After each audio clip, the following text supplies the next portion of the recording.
Hello everyone, welcome to true IAS and PCS. तो दोस्तों, जो पार्लियामेंट्री सिस्टम के चैप्टर को हम लोग देख रहे थे, चैप्टर नंबर 12, जो कि लक्ष्मीकांत के पार्ट टू से जो भी चैप्टर्स है उसके अंदर गिवन है हमें। तो हमने इसके अंदर डिटेल में इंट्रोडक्शन कवर कर लिया था। ठीक है, अब हम बात करते हैं फीचर्स ऑफ पार्लियामेंट्री गवर्नमेंट के। आज हम इस छोटे से टॉपिक को पकड़ेंगे। तो पार्लियामेंट्री गवर्नमेंट के फीचर्स क्या होते हैं? आप इनको चाहे फीचर्स कह लो या फिर प्रिंसिपल्स कह लो। तो वो क्या क्या है? एक है नॉमिनल एंड रियल एग्जीक्यूटिव। मतलब इस टॉपिक का मतलब ये है, कहीं पर भी हमें पार्लियामेंट्री फॉर्म ऑफ गवर्नमेंट जहां पर भी देखने को मिलेगा ना शाइनी, तो प्राची उसके साथ बाय डिफॉल्ट ये फीचर्स एसोसिएटेड होते हैं।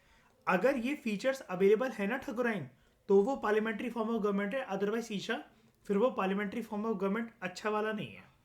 ओके, मतलब ये चीज़ें जैद मौजूद होनी चाहिए श्रेया, तब जाकर हम कहेंगे कि this is parliamentary form of government. ठीक है, अब ये जो मैं लिस्ट पढ़ाने जा रहा हूँ ना, तो प्राची श्रेया क्रॉस चेक करेंगे हम एक बारी कि हमारे देश में से इसमें से क्या क्या है, और उसकी एनालिसिस आप लोग मुझे देते चलोगे। ओके, तो पार्लियामेंट्री फॉर्म ऑफ गवर्नमेंट के क्या क्या फीचर्स हैं अनन्या, हम लोग ये डिस्कस कर रहे हैं। ठीक है, कि ये जो फीचर्स हैं, अगर जो मैं हम लोग पढ़ने जा रहे हैं, अगर ये किसी कंट्री में मिलेंगे तो वो पार्लियामेंट्री फॉर्म ऑफ गवर्नमेंट है। इंडिया के अंदर ये सारे फीचर्स देखने को मिलते हैं कि नहीं मिलते हैं, एक एक करके हम लोग इसके एनालिसिस करते हैं। Nominal and real executive. Nominal को मैं क्या बोलूं प्राची? डी जूरे के डी फैक्टो? अनन्या क्या बोलूं? हाँ बोलो बोलो। डी जूरे होता है। और शाइनी, रियल? अनन्या, रियल कौन होता है? De facto. तो श्रेया, अनन्या, आप लोग मुझे ये बताओ, डी फैक्टो जो अथॉरिटी हमारे देश में, उसका नाम क्या है? पीएम। और ईशा, डी जूरे कौन?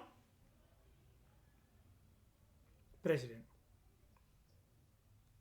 सब लोग बोल दिया करो, वो तो बस एक जो भी मेरे जबान पर नाम आता है मैं बस बोलते चलता हूँ। जितने लोग बैठे हैं जिसको भी आंसर आता है वो बोल दिया करो, ऐसी कोई दिक्कत नहीं है। ठीक है, ऐसा नहीं कि जिससे मैंने पूछा है सिर्फ वही बताएगा, कोई भी बोल दिया करो।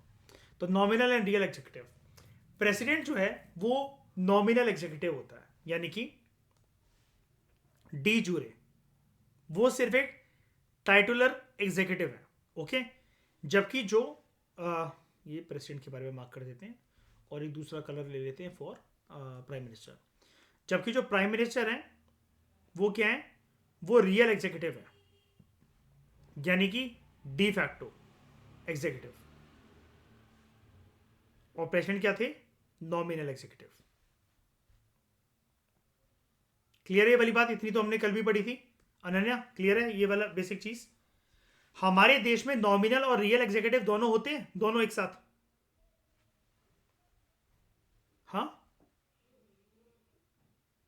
बिल्कुल होते हैं। ठीक है, प्रेसिडेंट कौन है? प्रेसिडेंट है हेड ऑफ द स्टेट। यहां पर स्टेट का मतलब क्या है Shreya? What do you mean by the term state Prachi?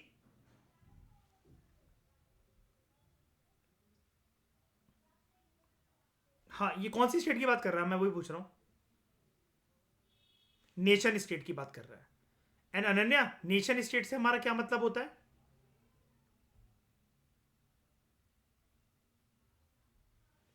Any idea? हाँ, और हमारे नेशन स्टेट का नाम क्या है? इंडिया। आज मैं दो चीजें आपको बताता हूं अलग। देखो, ऐसा होता है ईशा, अनन्या, आपने ये सुना होगा ना कि ठकुराइन हम लोग कभी कभार बोलते हैं नेशन, कभी कभार हम बोलते हैं कंट्री, कभी कभार हम बोलते हैं स्टेट, और कभी कभार हमारे सामने टर्म आती है प्राची के नेशन स्टेट। राइट श्रेया, आज इसकी दिक्कत को दूर करते हैं। वैसे तो पता ही है श्रेया शाइनी, आप लोगों को तो पक्का पता ही होगा 100%। नेशन क्या होता है Shreya?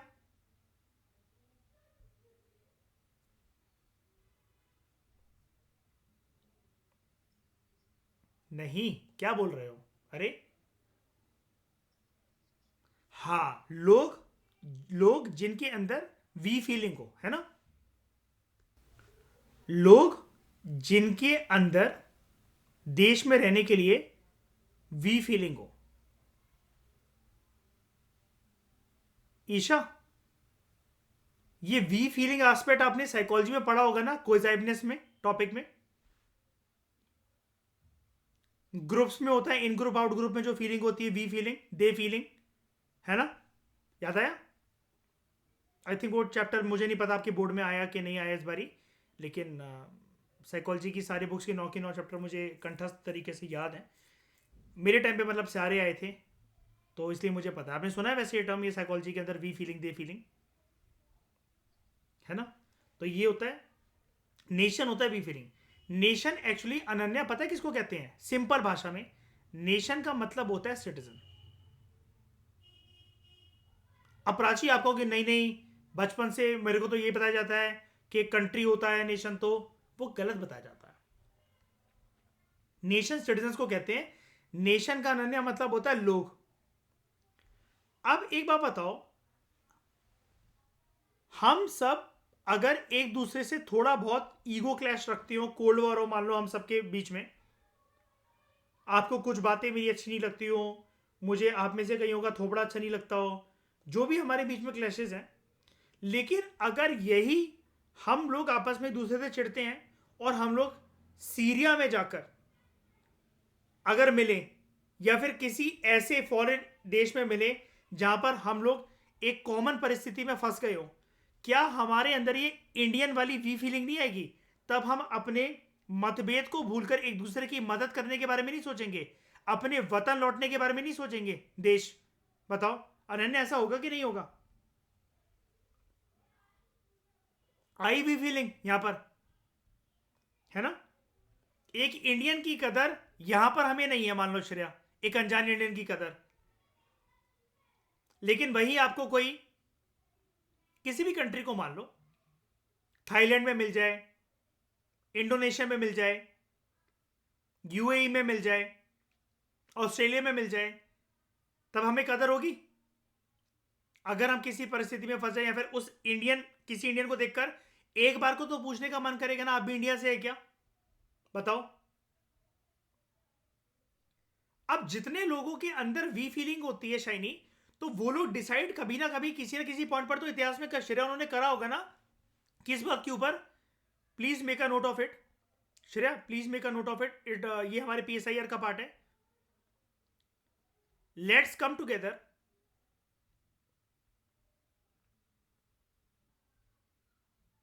And live together.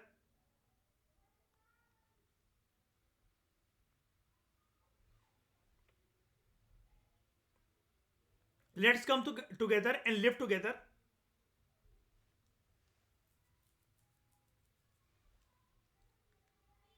and develop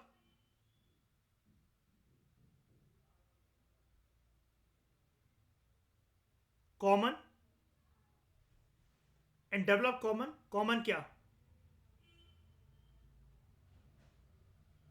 Rules,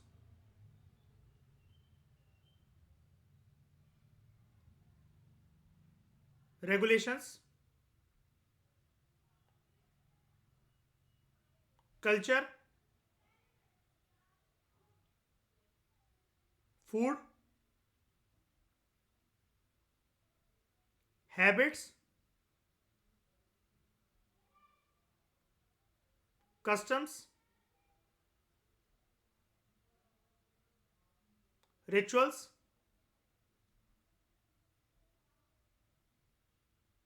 traditions,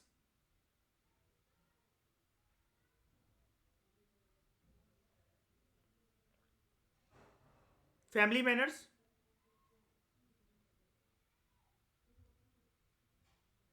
festivals, etcetera. Enough example दे दिए, 10 मोर देन इनफ है। किसी ना किसी पॉइंट पर तो ये सारे लोग डिसाइड करते हैं ना, होता है कि नहीं होता है? अब ये वी फीलिंग पता है, ये वी फीलिंग लोगों को कितना कंफर्ट पहुंचाती है कि लोग लोग जो हैं अपनी बेसिक नीड को पूरा करने के लिए अपनी वी फीलिंग जिनके साथ उनकी डेवलप हो रही होती है, कंपैटिबिलिटी डेवलप हो रही होती है, उन्हीं के साथ अपनी उन बेसिक फीलिंग को डेवलप करते हैं। जिसको जिसको ईशा आपने सुना होगा साइकोलॉजी में, एक पर्सन का नाम सुना है, Abraham Maslow, hierarchy of needs. तो एक बात बताओ, मेरे को जेन्युइन बेसिस पर बताना, अगर मैं अपनी 3 बेसिक नीड को फुलफिल करना चाहता हूं, मैं दीपांग दुबे अपनी 3 बेसिक नीड को फुलफिल करना चाहता हूं, अगर आप अपनी 3 बेसिक नीड को फुलफिल करना चाहते हो, हंगर, थर्स्ट और सेक्स, मेरे लिए फर्स्ट प्रायोरिटी कहां पर होगी? इंडियंस, ऑस्ट्रेलियंस, मलेशियंस, अफ्रीकन्स, मेरे लिए फर्स्ट प्रायोरिटी क्या होगी? इंडियंस। अब ये मत बोल देना सर वो तो आपके मूड और टाइम पर डिपेंड करता है। मेरा कंफर्ट जोन, और ये पता है क्या है, ये जो अप्रोच है हंगर थर्स्ट सेक्स की, ये किस पर्सन ने दी थी मैं पहले बता देता हूं आपको।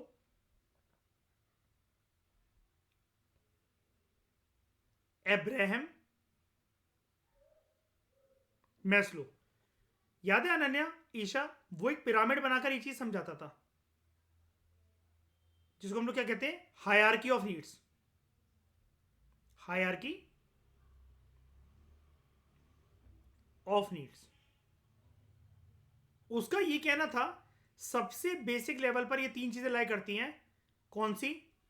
उसका ये कहना था श्रेया कि सबसे बेसिक लेवल पर ये 3 चीजें लाई करती है शैनी, हंगर, थर्स्ट और फिजियोलॉजिकल नीड्स एंड सेक्स। अगर ये 3 चीजें फुलफिल ना होना किसी के जीवन में, तो वो कहता था उसके अकॉर्डिंग कि पर्सन फिर आगे बढ़ नहीं सकता। पर्सन फिर आगे बढ़ नहीं सकता। अब आप कहोगे क्या बकवास है यार, आगे नहीं बढ़ सकता। लेकिन इस चीज को अगर आप आराम से शांत दिमाग से समझो ना, और वेस्टर्न फिलोसफी की बात ना मानकर अगर इंडियन फिलोसफी के साथ भी इसको कनेक्ट करो, तो बिल्कुल आप इन 2 पर्सन को देख लो। आप इन 2 पर्सन को देख लो।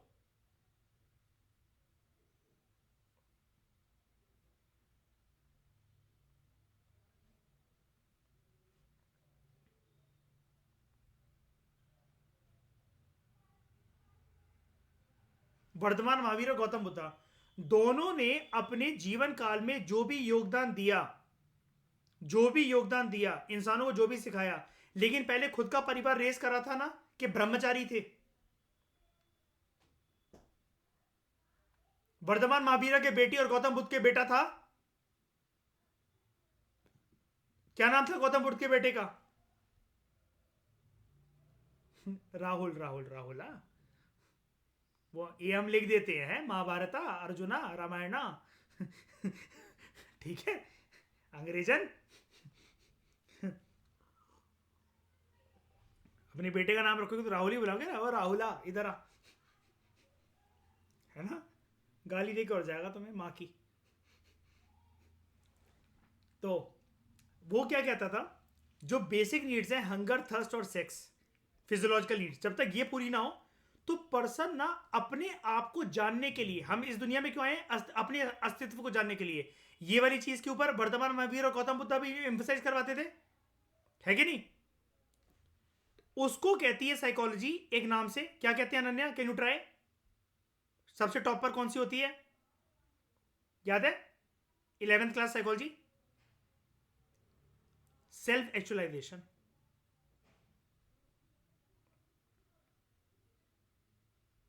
Chapter number 6, page 3, self actualization. Self actualization में क्या होता है, आप अपने अस्तित्व को पहचानते हो। मुझे एक बात बताना, आपका सबसे बड़ा क्वेश्चन यही है ना कि आप पैदा क्यों हुए, किस पर्पस से पैदा हुए हो, इस जीवन काल में क्या करने आए हो, है ना? बशर्ते अनन्या, जब कोई दिल दुखी कर देता होगा, तो इस सवाल में, ये दिमाग में ये भी सवाल उठता होगा, है ना, मुझसे कोई प्यार नहीं करता, मैं ही सबका करती रहूं, मेरा कोई नहीं करने आता। जब पर्सन इस प्रकार की महाभारत में उलझा रहता है, श्रेया, इस चीज को हमने इंडियन फिलोसफी तो बहुत अच्छे से समझा था। शायनी श्रेय आप लोगों के लिए नए पर्सपेक्टिव होंगे, है ना, राइट? कभी सुना नहीं होगा शायद से, आई थिंक इसके बारे में सुना कभी मैस्लो हायरार्की ऑफ नीड्स के बारे में या फिर सेल्फ एक्चुअलाइजेशन के बारे में? इंडियन फिलोसफी तो चलो समझा आप लोगों ने इस चीज को बहुत अच्छे से, महावीर और मतलब वही बुद्धिज्म एंड जैनिज्म के परस्पेक्टिव से। तो एक बात बताओ, हमारा यही ना कि हम अपने आप को, अपने अस्तित्व को पहचानना चाहते हैं ना, और ये क्या होता है? Highest form of development, self actualization. Abraham Maslow का कहना था, आप बेसिक फिजियोलॉजिकल नीड्स जब तक पूरी नहीं करोगे ना, आपके अंदर अशांति मची रहेगी।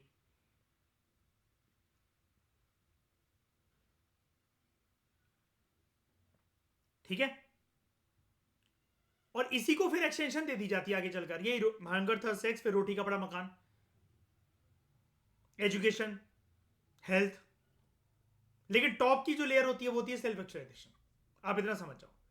अब देखना ध्यान से, मैं कहां से कहां ले गया आपको और क्यों ले गया अभी आपको पता लगेगा। मैं सिर्फ स्टेट का टर्म को यूज करते करते मैं आपको कितनी दूर ले गया कंसेप्ट में, लेकिन अभी आप समझो पहले इस चीज को। ये जो स्टेट है, स्टेट यहां पर कहा जा रहा है नेशन स्टेट को। नेशन है सिटीजन। सिटीजन के अंदर आपने मुझे बताया, जैसे मैंने आपको बोला कि अगर मुझे परिवार आगे रेज करना है, मुझे किसी से शादी करनी है, या मेरी पहली प्रायोरिटी होगी कि हंगर थर्स्ट सेक्स को मैं ढूंढने निकलूं, तो आपने बोला कि आप इंडिया के इंडियंस के बीच में इंडिया में करोगे ये चीजें फुलफिल, अपनी बेसिक नीड्स। बिल्कुल। लेकिन मुझे इंडियंस के साथ कंफर्टेबल इतना क्यों फील होता है? इस चीज को, नीड को फुलफिल करने के लिए आप इतनी श्योरिटी से कैसे कह पाए मेरे लिए कि मैं जो अपनी बेसिक नीड्स को, बेसिक फिजियोलॉजिकल नीड्स को पूरा करने के लिए मैं इंडिया की तरफ और इंडियंस की तरफ देखूंगा? कैसे? और आप भी यही करोगे? ये हम एक दूसरे के बारे में कैसे कह सकते हैं?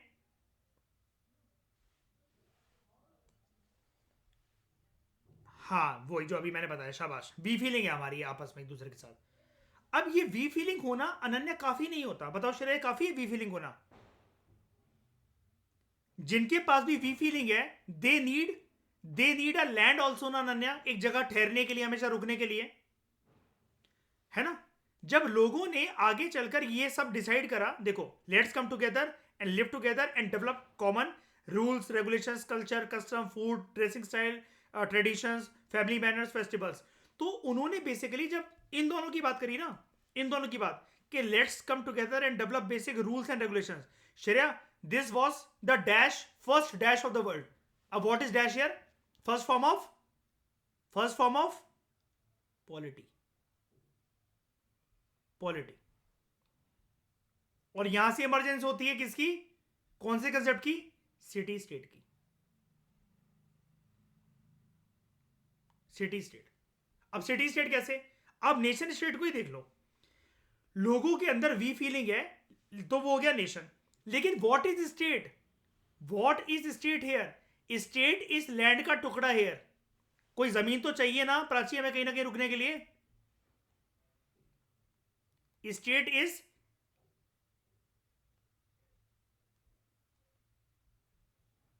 Piece of land.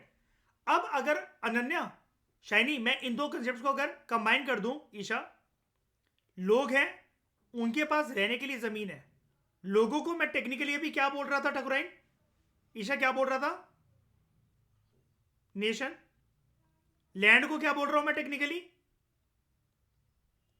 दोनों को कंबाइन करना, क्या रिजल्ट आया? आप समझ में आया कि नेशन स्टेट का मतलब क्या होता है? आज की बात तो नहीं भूलोगे।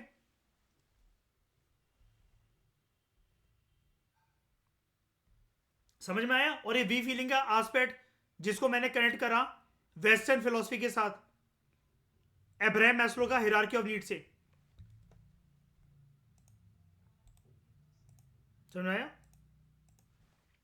Abraham Maslow hierarchy of needs क्या बोलता है ये?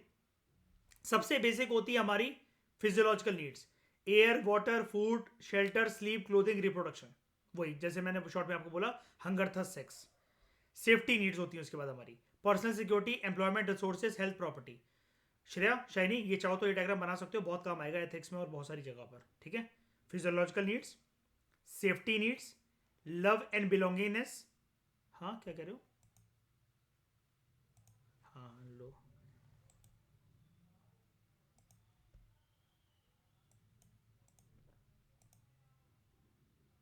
अरे यार,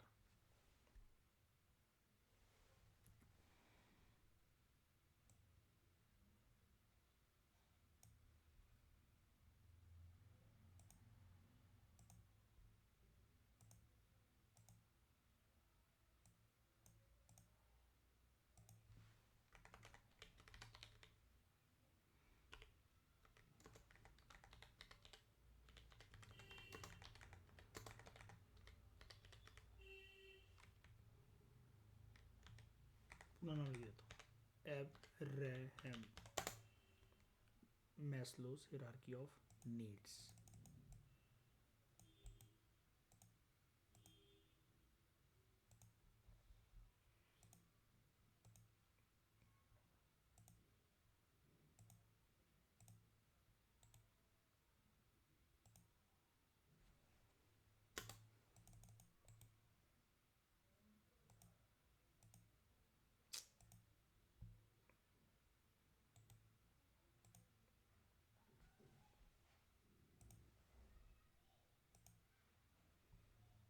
ठीक है, बाकी अभी मैं कल अपना ग्रुप बन कल या परसों 31 को या 1 तारीख को मैं बना दूंगा अभी फ्रेश ग्रुप अपने जनवरी महीने का 2024 का।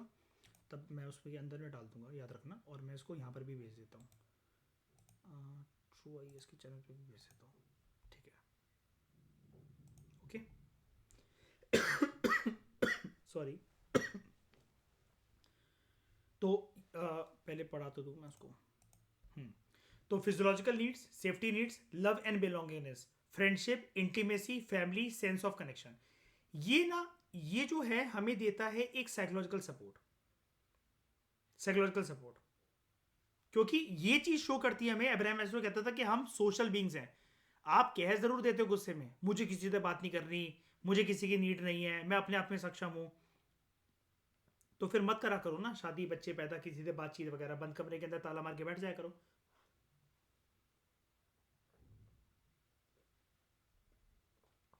उसके बाद सेल्फ एस्टीम। इंसान इन सारी चीजों को, जो ये तीनों चीजें कर रहा है, ये किसी और के साथ एसोसिएट करके करता है, किसी और के साथ एसोसिएट करके करता है।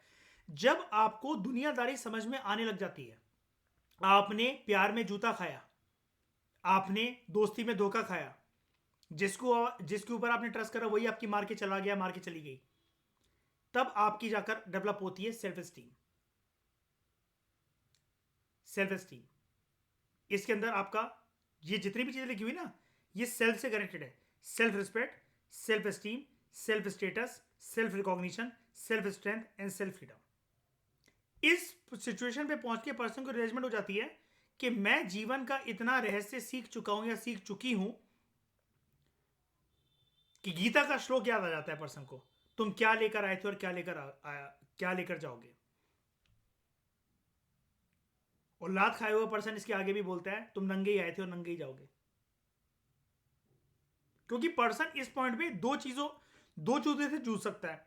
अब आप कहोगे इसका मतलब तो ये हुआ कि जो आप अभी यहां पर बता रहे थे कि पर्सन तो अपने अंदर महाभारत को लेकर चल रहा है, वो तो फिर कह रहा है कि मुझे किसी की नीड ही नहीं है, मैं अपने आप में काफी नहीं। यहां पर पर्सन जो है इस चीज को बहुत रिलैक्स और पॉजिटिव तरीके से डील करता है। Yes, I have to get married, और I have to develop friendship, I need to find a comfortable situation for myself. मुझे कैसे डील करना है सबके साथ, अपने मम्मी पापा के साथ, इन लॉज के साथ, सिबलिंग्स के साथ। ठीक है, मेरी बहन की शादी हो गई तो अब जीजू को कितनी रिस्पेक्ट देनी है। ये सारी चीजें जो होती है ना, ये आपको इस पॉइंट पर जाकर, अगर आपने सच में एस्टीम वाले स्टेज तक अगर आप पहुंच गए हो, तो आप पे एक चीज की रियलाइजमेंट हो जाती है। ये मैं एथिक्स के अंदर पढ़ाऊंगा वैसे, लेकिन मैं आपको एक हिंट देता रहा हूं ताकि आपको फ्यूचर में याद आए। ये हमारा एथिक्स, इंटेग्रिटी एंड एप्टीट्यूड का पार्ट है, हमारा ये वाला टॉपिक, अब्राहम मैस्लो की हायरार्की ऑफ नीड्स। इस पॉइंट के अंदर पर्सन को रियलाइजमेंट हो जाती है कि देखो, अटैचमेंट दुनिया में रखने का किसी से कोई फायदा नहीं है। लेकिन इसका मतलब ये नहीं है कि मैं किसी को नफरत भरी निगाह से देख रहा हूं या देख रही हूं। मेरा बस इतना मानना है, पर्सन इस स्टेज पर पहुंचकर ऐसा बोल देता है, ना मैं हाथ पकड़ के किसी का इस दुनिया में आया था या आई थी, ना ही हाथ पकड़ के किसी का जाना है, ना जाऊंगी। तो मुझे किसी को उतना ही मुंह लगाना चाहिए जब तक बात मेरी self respect, self esteem, status, recognition, strength of freedom पर नहीं आ रही है। और ये वो केस होता है जब एक औरत और मर्द आपस में जो पूरे टाइम यहां तक साथ रहे होते हैं, मान लो एक एग्जांपल दे रहा हूं मैं औरत और मर्द का, जो पूरे टाइम यहां पर साथ रहे होते हैं, अब वो अपने आप से सेटिस्फाइड हैं और वो अलग अलग कमरे के अंदर सोने लग जाते हैं फिर जब बच्चे बड़े हो जाए।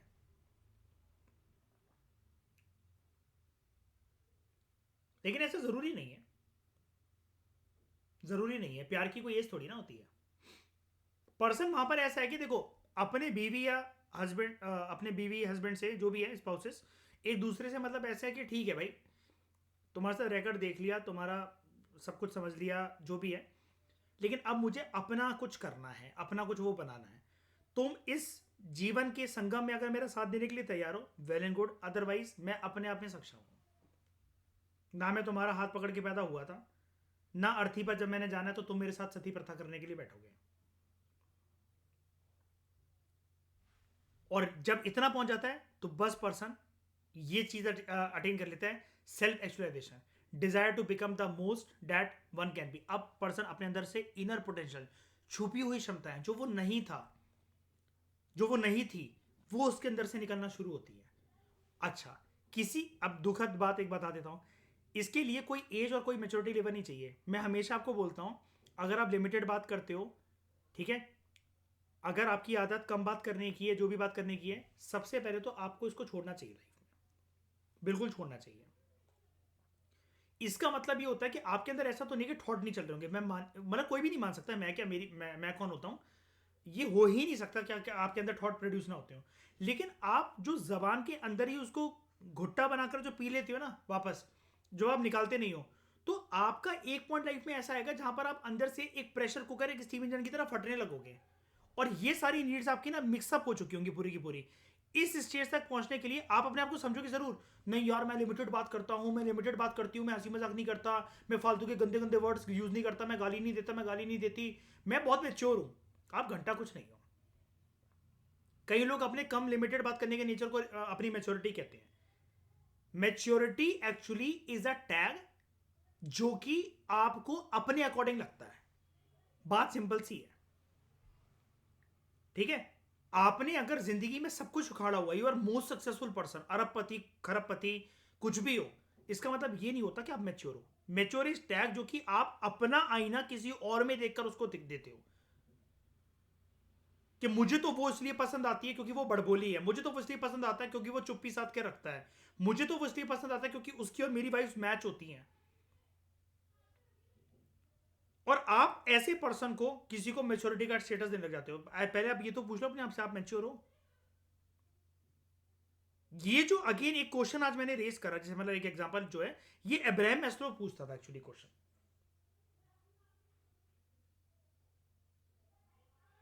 अब फिजियोलॉजिकल नीड्स को फुलफिल करना इसलिए जरूरी होता है क्योंकि बुढ़ापे में जब आपको ये नहीं मिलती, जैसे सेक्स नहीं मिलेगा आपको बुढ़ापे में, क्यों? You have reach that stage of life जहां पर आपके शरीर के अंदर एनर्जी नहीं है सेक्स करने की। अब जब ये ना मिले ना तो पर्सन अनकॉन्शियसली फ्रस्ट्रेट होने लग जाता है, अनकॉन्शियसली बता रहा हूं मैं आपको, ना चाहकर भी। इसलिए बुड्ढों से सेक्स की बात करो ना तो वो बड़े उखड़ से जाते हैं। बदतमीजी वाली बात मत करना हमारे सामने, ये क्या गंदी बातें कर रहे हो। तो आप उनसे पूछो, आपने करा था कभी कि हमारी पीढ़ियां ऐसी बढ़ गई? और जवानी में किसी भी एक पर्सन से पूछ लो, किसी भी एक पर्सन से, कि जिंदगी भर स्कूल से लेकर, कॉलेज से लेकर, जॉब से लेकर, कभी उसको फिजिकल अट्रैक्शन किसी से नहीं हुई, कभी उसने किसी के बारे में नहीं सोचा, कभी उसने मास्टरबेशन नहीं करा, कभी उसने सेक्स का डिजायर नहीं रखा किसी के साथ, कभी वो शादी से पहले शादी के बाद किसी के साथ इंटीमेट नहीं हुए। ये क्योंकि बेसिक नीड होती है। और अब्राहम मैस्लो कहता था इसमें कोई शर्माने वाली बात नहीं, क्योंकि जब तक इस चीज से बाहर नहीं निकलोगे, क्योंकि एक यूथ के दिमाग में सबसे पहले यार ये चलता है, अरे यार वाह यार, मेरा फर्स्ट सेक्स कैसा होगा, मेरी फर्स्ट किस कैसी होगी, मेरी इंटीमेसी कैसी होगी, मुझे कौन सी गर्लफ्रेंड मिलेगी, मुझे कौन सा हस्बैंड मिलेगा, मुझे कौन सी पत्नी मिलेगी, एक मिलेंगी कि दो मिलेंगी। उसके बाद आपका डेवलप होगा सेफ्टी नीड्स, फिर लव एंड बिलोंगिंगनेस, फिर एक पॉइंट ऐसा जब आप अपनी अहमियत समझने लग जाओगे, और फिर ऐसा जब आपको अपना जीवन का अस्तित्व रियलाइज होने लग जाएगा और आपके अंदर से आपकी इनर पोटेंशियल बाहर आने लग जाएगी। लेकिन अब्राहम मैस्लो की ये नीड, सॉरी ये जो हिरार्की है, ये अब्राहम मैस्लो के हिसाब से ठीक है। हम लोग ना, इसलिए साइकोलॉजी कभी इंडिया में फेमस हो ही नहीं पा और कभी नहीं हो पाएगी। क्यों नहीं हो पाएगी? जहां पर बात सेल्फ एक्चुअलाइजेशन के ऊपर खत्म हो जाती है वेस्टर्न साइकोलॉजी में आकर, हम इंडियन फिलोसफी के हिसाब से ट्रांसेंडेंसी की बात करते हैं।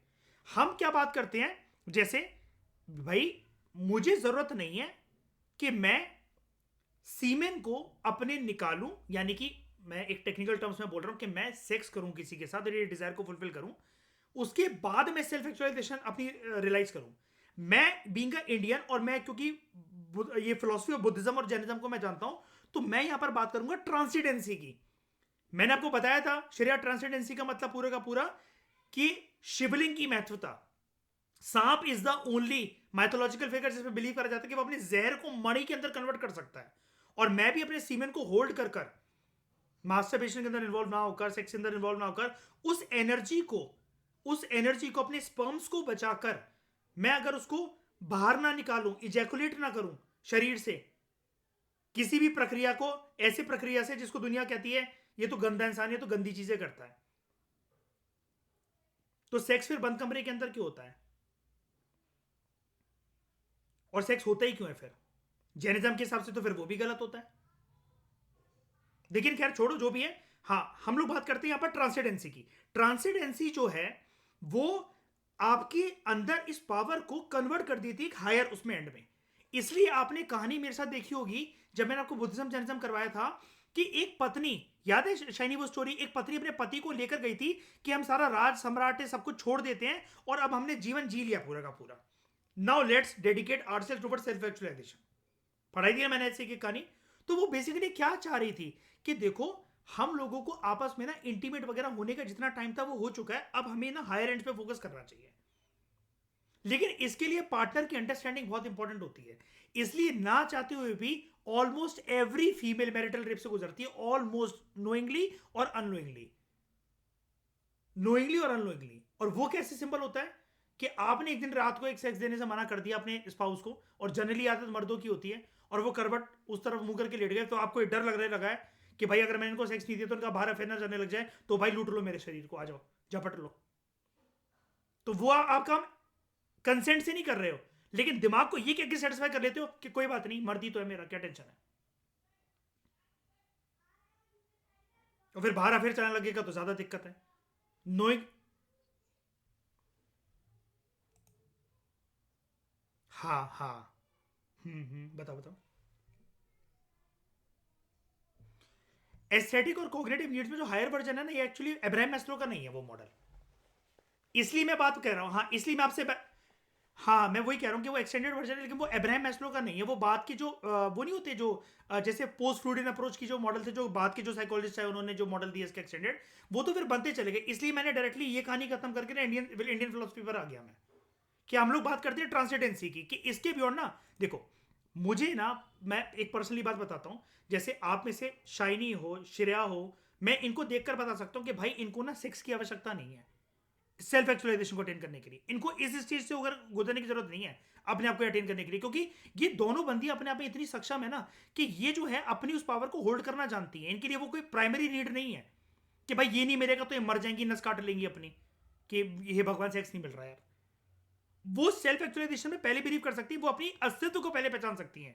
और जब उन्होंने अस्तित्व को पहचान लिया तो ये सारी नीड्स वैसे भी उनकी सप्रेस करने की उनको नीड ही नहीं है। जब जिसको टाइम देना वो उसको टाइम दे सकेंगे। ये इनकी काबिलियत के बेसिस पे मैं पहचान सकता हूं। अब ये मैं टिप्पणी क्यों कर रहा हूं इनके कैरेक्टर के ऊपर ऐसा, बिकॉज मैंने इनको इस स्टेज से होते हुए देखा है। और क्यों देखा है? बिकॉज हर कोई ऐसा होता है, उनको इन दोनों को किसी को समझाने की जरूरत नहीं है, मम्मी पापा को कोई बेल्टों से मारने की जरूरत नहीं है, या किसी को बोलने की जरूरत नहीं है कि तुम पढ़ाई करो, ये करो। और दोनों के रीजंस नहीं होते हैं कभी भी पढ़ने में या किसी भी चीज में, कि हमारे साथ ये हो गया था, वो हो गया था, ऐसा हो गया था, वो हो गया था। मर भी रही होती है तब भी अपने रूटीन फॉलो करती हैं। और ये वाली बात इन दोनों की बहुत अच्छी लगती है। एक लड़की यार किस चीज से नहीं गुजरती यार, नॉर्मल मेंस्ट्रुअल साइकिल ही मान लो यार, 5 दिन तो मूड वैसे ही खराब रहते हैं, लेकिन ये दोनों को मैंने कभी नहीं देखा अभी होते हुए उस चीज को अपने ऊपर। तो ये आपको रियल लाइफ में भी ऐसे लोग मिल जाएंगे। इसलिए आपको कोई साधु संत महात्मा बनने की जरूरत नहीं है, या फिर ये हंगर था सेक्स होने की जरूरत नहीं है, हो हल्ला करने की जरूरत नहीं उससे कि नहीं नहीं यार, जब मुझे कोई ऐसा पर्सन मिलेगा जो कि मेरी सेफ्टी को, मेरी लव एंड बिलोंगिंगनेस को, मेरे इन लॉज हैं वो हैं, जब वो मेरा ख्याल रखें। पर्सन पहले ही अपनी थर्ड आई के अंदर इस गोल को लेकर चल रहा है। तो ये जो फिलॉसफी है ये हमारी इंडियन कंटेक्स्ट में बेकार हो जाती है। हम कहाँ लक्ष्मीकांत पढ़ रहा हूँ, कहाँ पहुंच के। ठीक है, लेकिन मैंने एथिक्स का टॉपिक कंप्लीट करवा दिया। वो टॉपिक कुछ ऐसा है, हियरार्की ऑफ नीड्स तो नहीं है उसका नाम, वो टॉपिक कुछ ऐसा है कि जहां पर आप अपने अस्तित्व को, एक टॉपिक होता है सेल्फ, ईशा आपने सुना होगा सेल्फ,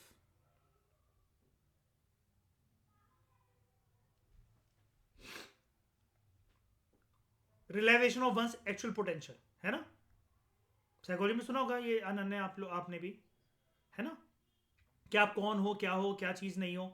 इसी से पर्सन दिन रात महाभारत करता है, जिस दिन आपको ये पता लग जाता है तो बस बाकी सारी आपको फिर किसी भी चीज के पीछे भागने की उसकी जरूरत नहीं पड़ती है। और ये पॉसिबल पता है किन लोगों के साथ हो पाता है? जब वो एज जो बिगड़ने वाली होती है ना, वहां पर पर्सन अपने आप को रोक ले। मान लो स्कूल या कॉलेज के ईयर्स में पर्सन जो है वो इसी के ऊपर फोकस करता हुआ चल रहा है, यार मैंने अभी कॉलेज लाइफ एंजॉय नहीं करनी, मैंने इसके बाद सोचना है कि मैंने क्या करना है, मैंने लाइफ में बनना क्या है। अब वो या तो आप एक्शन ले रहे हो या अपनी सबकॉन्शियस माइंड के अंदर एक चीज रखी हुई थी, यार यार मेरे को ना इस चीज के लिए प्रिपरेशन करनी थी, इस चीज के लिए पढ़ना था, इस चीज के लिए कुछ बनना था, अपनी नजरों में कुछ बनना था। तो आप तो पहले से ही बिना बेसिक नीड्स को फुलफिल करे सेल्फ एस्टीम या सेल्फ एक्चुअलाइजेशन के बॉर्डर पर हो, पहले से ही हो। और ये पर्सन होता है मैच्योर पर्सन, जिसको पहले ये पता है कि भाई पिरामिड में मेरे को नीचे से ऊपर नहीं जाना है, मुझे अपनी एज से आगे बढ़ते हुए अपनी आइडेंटिटी डेवलप करनी है। हंसी मजाक खेल सबके साथ करना है, सब कुछ अच्छा लगता है एक टाइम पर, लेकिन जब मेरी बात आएगी ना कि जब मैंने सारी चीजें दूसरों की कहकर सुनकर कर ली, अब मैं क्या हूं अपनी नजरों में, क्या जो मैं करना चाहता था, करना चाहती थी, जो मेरी इनर डिजायर या इनर वो थी, वर्थ थी, क्या मैं उसको फुलफिल करने के लिए कोई कदम उठा रहा हूं या उठा रही हूं? वो चीज है आपके अंदर जो सेल्फ एक्सप्लोरेशन की रोशनी को उजागर कर रहा है। और ये जो इतना गंभीर एस्पेक्ट है ना, यही बनाता है नेशन स्टेट। और जो लोग इससे बगावत करते हैं ना, तो वो पॉलिटिकल साइंस में बनती हैं, क्या कहते हैं उसको, सेसेशनिस्ट मूवमेंट, नेक्सलाइट मूवमेंट। ऐसे लोग जो कि देश से, देश की राजनीति से मतलब बागी हो चुके हैं, बगावत कर चुके हैं।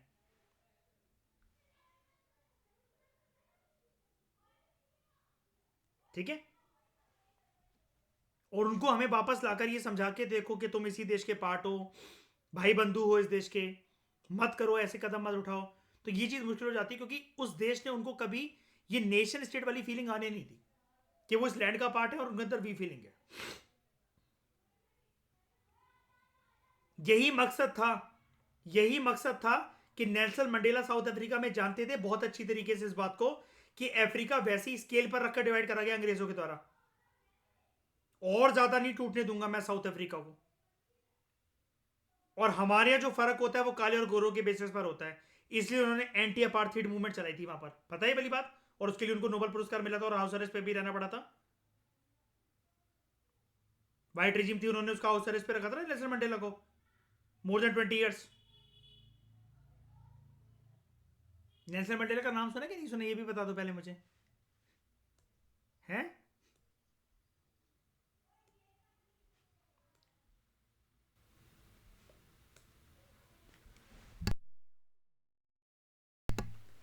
तो president is the head of the state, by prime minister the head of the government.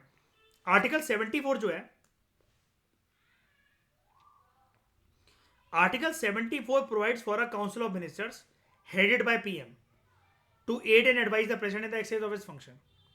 इस लाइन को प्लीज श्री लक्ष्मीकांत से हटा दो, अब बहुत हो गया। ठीक है, आर्टिकल 74 जो है ये कहता है कि काउंसिल ऑफ मिनिस्टर होना चाहिए, मंत्रिमंडल होना चाहिए, headed by PM to aid and advise the president in the exercise of his और फंक्शंस। जो एडवाइस जो है, जो प्रेसिडेंट के ऊपर जो दी जाएगी, प्रेसिडेंट के ऊपर वो बात होगी, प्रेसिडेंट को वो माननी पड़ेगी। अनन्या इस बात का मतलब समझ पाए आप? प्रेसिडेंट को, यानी कि क्योंकि वो डी चुरे है अथॉरिटी, रियल पावर तो पीएम और काउंसिल ऑफ मिनिस्टर के हाथ में लाई कर रही है। कल हमने पढ़ा था PM and council of minister साथ में ही बोला जाता है, प्रधानमंत्री उसका मंत्रिमंडल। जो भी वो निर्देश जारी करेंगे राष्ट्रपति को, राष्ट्रपति को उसी के अकॉर्डिंग काम करना, और वो वाली एडवाइस प्रेसिडेंट के ऊपर बाइंडिंग होगी। यानी कि प्रेसिडेंट यहां पर अपनी इच्छा के अनुसार फंक्शन नहीं कर सकता। और मैंने कल क्लियर कर दिया ना वाली बात, क्यों प्राची? सांस और सूसू लेने के अलावा कोई भी इंडिपेंडेंट राइट नहीं है उसके पास, है ना? और जब वो अपनी मन मर्जी से कुछ नहीं, जो काम आप अपनी जो काम आप अपनी मन मर्जी से कर पाते हो, उसको हम लोग क्या बोलते हैं पॉलिटिकल साइंस में?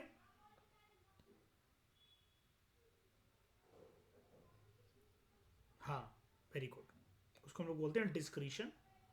और अगर वो आपकी पावर है तो आप उसको बोलोगे डिस्क्रिशनरी। मतलब ये मैंने डैश डाल के ऐसे लिख दिया कि डिस्क्रिशन होता है आपके मन मुताबिक, अगर वो आपकी पावर है तो डिस्क्रिशनरी पावर। ये डैश नहीं आता है, मैं एक समझाने के लिए बात कह रहा हूँ आपको, ठीक है, कि डिस्क्रिशनरी पावर को बोलते हो डिस्क्रिशनरी पावर। मन मुताबिक जब आपके कुछ काम होते हैं तो आप उसको बोलते हो डिस्क्रिशन, पावर को बोलते हो डिस्क्रिशनरी पावर। ओके, लेकिन अभी कह रहे हैं कि एडवाइस जो प्रेसिडेंट को दी जाएगी वो उसके ऊपर बाइंडिंग होगी, लेकिन हमारे देश में अनन्या प्राची इस चीज से वाकिफ हो कि कॉन्स्टिट्यूशन में जब भी कोई चीज गलत हो या गलत लिखी हो तो उसके लिए हम उसको चेंज कर सकते हैं, और उस चेंजिंग प्रोसेस को कहते हैं अमेंडमेंट।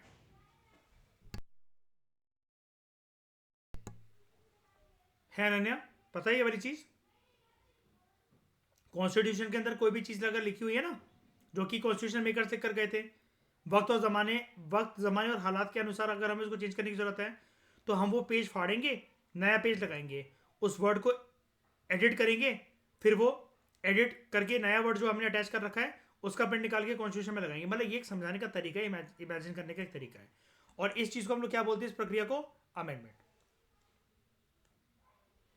हाँ, कॉन्स्टिट्यूशन की अमेंडमेंट आर्टिकल 368 से हो सकती है और ऑर्डिनरी मेजोरिटी से भी हो सकती है, वो भी ठीक है, टेक्निकल बातें हैं, लेकिन कुल मिलाकर मैं बस अमेंडमेंट समझा रहा हूँ, ठीक है। हाँ, गुड प्राची, सही बोल रहे हो वैसे आप, लेकिन अभी मैं टेक्निकल नहीं बना रहा, अभी मैं इजी शब्दों में चल रहा हूँ। ओके, जो एडवाइस प्रेसिडेंट को दी जाती है, किसके द्वारा दी जा रही है एडवाइस यहां पर शैनी ठकुराइन? गोडीशा, prime minister and his council of minister, ठीक है, वो बाइंडिंग है। लेकिन 44th अमेंडमेंट एक्ट ने श्रेया क्या बोला था?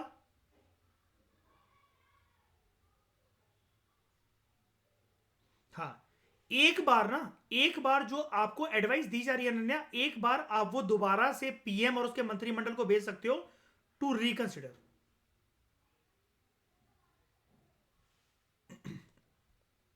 ठीक है, मैंने आपको कुछ बोला, ओके, मैं पीएम हूं और मेरे पास मेरा मंत्रिमंडल है, मैंने अनन्या आपको कुछ काम करने को बोला, आपके ऊपर वो काम बाइंडिंग है, आप अपनी अपनी चला सकते हो क्या? आप मुझे राय दे सकते हो क्या? उल्टा उल्टा जवाब दे सकते हो? नहीं। लेकिन 44th अमेंडमेंट एक्ट ने ये बोला था कि आप एक बार, मतलब अनन्या एक बार दीपांग दुबे को दोबारा बोल सकती है कि यार मुझे ना सर इस चीज में थोड़ा सा ना कुछ दिक्कत लग रही है, एक बार आप अपने डिसीजन को रिव्यू कर लो, कि सिर्फ एक बार। मैं बोला ठीक है, कर लेते हैं। अब मैंने करा, लेकिन मुझे अपने डिसीजन के ऊपर पूरा विश्वास है। मैंने आपको बोला कि अनन्या मैंने देख लिया इसको, मुझे तो कोई गलती नहीं लगती इसमें, इस चीज़ को तुम इम्प्लीमेंट कर दो। अब क्या आप दोबारा से मुझसे मुंह चलाओगे या दोबारा से मुझे बताओगे कि फिर से रिकंसिडर कर लो? नहीं, एक ही बार आप रिकंसिडर करवा सकते हो। अगर दोबारा मैंने आपको भेजी ये एडवाइस या कोई भी काम करने को बोला, अब आपको क्या करना पड़ेगा? You are you are bounded to follow my advice.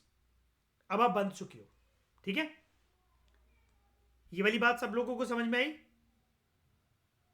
Isha ठकुराइन, ठीक है।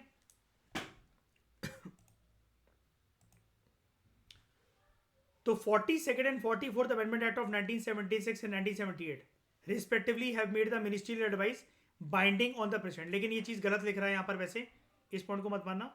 42nd ने तो बाइंडिंग बनाया था, 44th ने क्या बनाया था उसको, कि बाइंडिंग तब होगा जब एक बार उस एडवाइस को प्रेसिडेंट रिटर्न बैक कर सके। और उसको हम लोग क्या कहते हैं रिटर्न बैक को? अच्छे से इंग्लिश में क्या बोलते हैं इसको? रिकंसिडर। और जो रिकंसिडर्ड एडवाइस जो होगी, जब वो दोबारा दी जाएगी प्रेसिडेंट को, तो प्रेसिडेंट को क्या करना पड़ेगा? क्या करना पड़ेगा? मानना ही पड़ेगा। पहले पॉइंट में कोई दिक्कत, कोई डाउट? ये हमारे देश में होता है, बताओ? ये पार्लियामेंट्री गवर्नमेंट का फीचर है हमारे देश में, बिल्कुल है। नॉमिनल रियल एग्जीक्यूटिव और जिस तरीके से जो भी मैंने प्रोसेस बताया, ये सब कुछ होता है, ठीक है।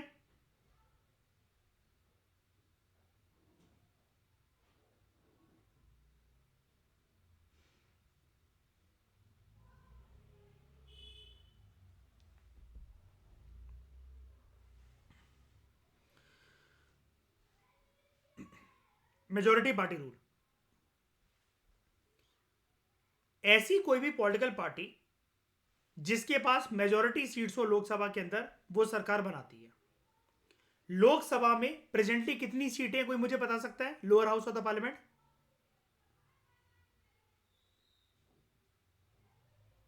चलो चलो एक बार के लिए, हाँ ठीक है, एक बार के लिए उस नंबर को भूल जाते हैं।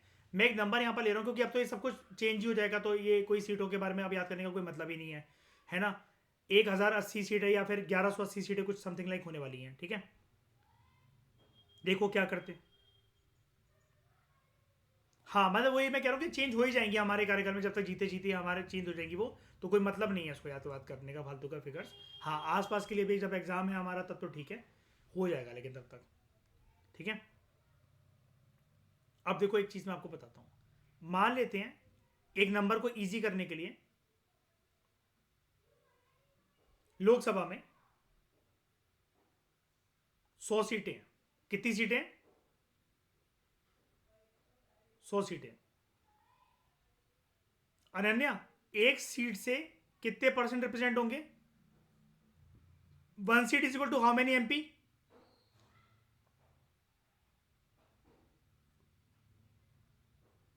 सीटों का मतलब क्या होता है?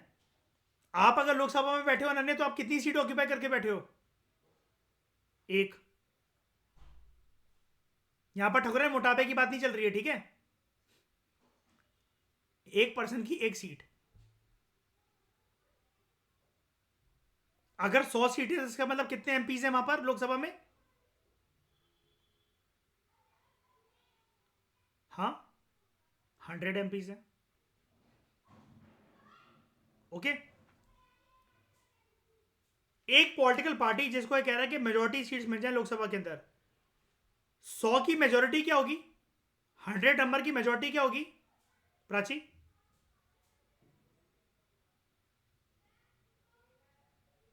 51। बाई गॉड, बैठ के सोच रहे हैं बच्चे भाई, देख रहे हो शरा। 100 की मेजोरिटी क्या होती है, गूगल कर रहे हैं। Majority of 100। इतना पता है ना किसी भी चीज की मेजोरिटी क्या होती है? 50% +1। 50% तो अनन्य टाई हो जाएगा, है ना। मेजोरिटी एक एक्स्ट्रा। ये और ये नंबर मिलाकर कितने बनते हैं? 51 और 49, 100। प्राची, इनमें से मेजोरिटी किसकी? 51। गूगल गूगल से तो नहीं देखा ना? ठीक है।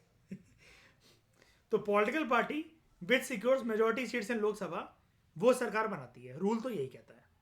और ये कौन सा रूल है? इस रूल को क्या कहते हैं हम लोग? मेजोरिटी पार्टी रूल, ठीक है। इस लीडर का, अब मान लो कोई भी एक पार्टी का नाम लेना जरा।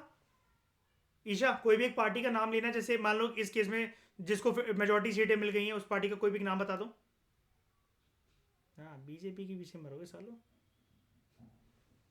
बीजेपी, ठीक है। बीजेपी को 100 में से लोकसभा में टोटल कितनी सीटें थी? 100। 51 मिल गई हैं। क्या इस एग्जांपल में हमारी मेजोरिटी पार्टी है? ठीक है। अब बीजेपी वालों ने यहां से अपना एक पर्सन चुना जिसको वो कह रहे हैं कि ये हमारी पार्टी का लीडर है, ठीक है। ये हमारी पार्टी का लीडर है। कौन है भाई बीजेपी पार्टी का लीडर लोकसभा के अंदर?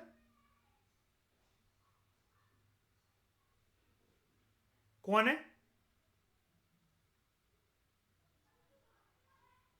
अरे शाइनी, बोलने तो देते जरा, इनको गाली देने का बड़ा मन था इन लोगों को। श्री नरेंद्र दामोदर दास मोदी, ठीक है। The leader of that party is appointed as PM by president. अब अनन्या, प्राची, श्रेया, सारे लोग एक चीज को समझ आना, ठकुराइन। अब आप कहोगे कि सर ये तो चुनाव से आ रहा है, तो यहां अपॉइंटेड क्यों लिखा हुआ है? वो चुनाव से पीएम बनने नहीं आया। मोदी ने चुनाव किसके लिए लड़ा था? पीएम बनने के लिए लड़ा था। एमपी बनने के लिए, सबसे पहले लोकसभा या राज्यसभा का मेंबर बनने के लिए। उसके बाद क्या देखा गया कि जिस भी पार्टी को रिप्रेजेंट करते हुए वो एमपी है, उस पार्टी की सबसे ज्यादा सीटें हैं क्या लोकसभा में, तो आवाज क्या निकल कर आई, जी हां है। तीसरा रूल, मेजोरिटी में है वो पार्टी, तो क्या निकल कर आया अंदर से आंसर, जी हां है मेजोरिटी। हमारे एग्जाम्पल में कितनी है, 51 सीट्स हैं बीजेपी के पास। उस पार्टी ने फिर अपना एक लीडर चुना। लीडर किसको चुना, मोदी जी को। तो प्रेसिडेंट ने उनको इनवाइट करा, यस आप आओ, शपथ लो और कौन सी कुर्सी पर बैठो, पीएम की कुर्सी पर बैठो। अच्छा, ये तो क्या प्रधानमंत्री। लेकिन अनन्या, मैं तो बार बार एक टर्म यूज नहीं करता रहता हूं ठकुराइन ईशा के, पीएम एंड इज मंत्रिमंडल। तो दूसरे जो मंत्री होते हैं वो कैसे आते हैं प्रधानमंत्री के मंत्रिमंडल में। प्रधानमंत्री ही एडवाइस करता है, प्रेसिडेंट को एक लिस्ट देता है कि ये मैं तुम्हें नाम दे रहा हूं, इन लोगों को भी तुम अपॉइंट कर दो मेरे मंत्रिमंडल में, ये मंत्री बना दो। अब ये मंत्री से मेरा क्या मतलब है, defence minister, union defence minister, union agriculture minister, union finance minister, union textile minister, union minister of जल शक्ति, ये सारे।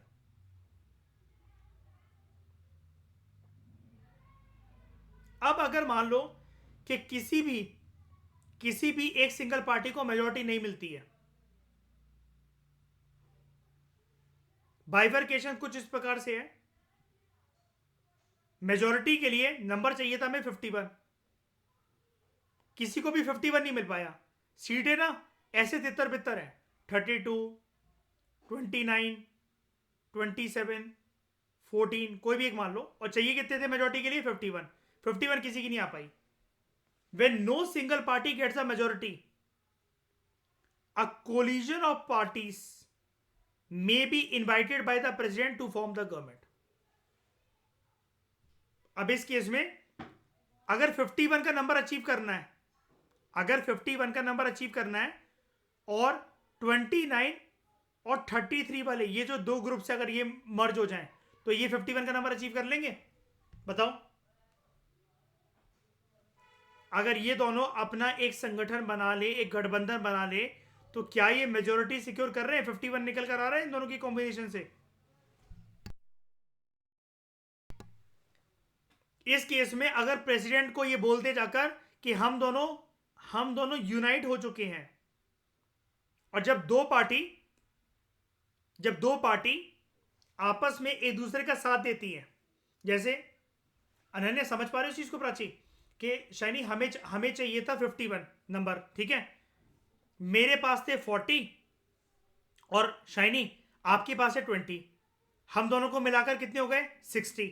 हम आराम से अगर गठबंधन अगर अपना बना लें, आपसी समझौता कर लें, तो हम आराम से बना सकते हैं ना सरकार अपनी, क्या। हाँ, इंडिया कोलिजन हुआ, अभी महागठबंधन बना है कांग्रेस के साथ उन सारी पार्टी का जो कि बीजेपी से नफरत करते हैं और 2024 में हराना चाहते हैं बीजेपी को, राइट।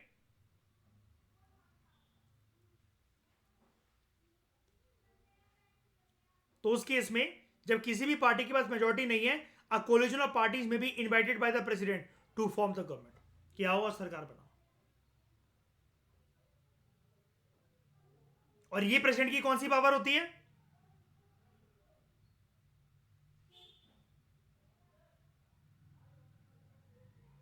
हाँ एग्जीक्यूटिव पावर तो होती है, लेकिन इस केस में प्रेसिडेंट क्या एक्सरसाइज कर रहा है अपना डिस्क्रिशन डिक्लेयर कर रहा है, किसी के पास भी मेजोरिटी तो है नहीं। अच्छा, अगर कोलिजन ऑफ द पार्टीज को भी नहीं भी बुलाना होता ना उसे, तो इस पार्टी को भी इनवाइट कर सकता था वो।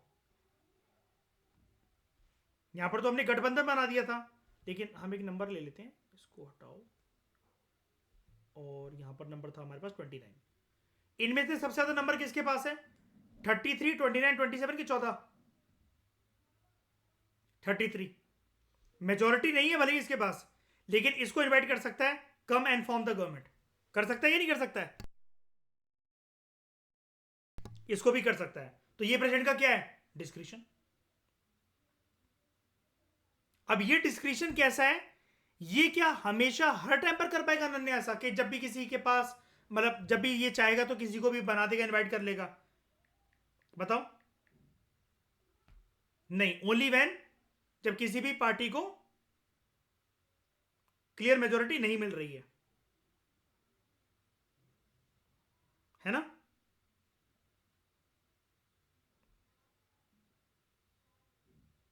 सिर्फ उस केस में एक्सरसाइज करेगा अपना ये डिस्क्रिशन। और इस डिस्क्रिशन को हम लोग क्या कहते हैं? इस डिस्क्रिशन को हम लोग क्या कहते हैं?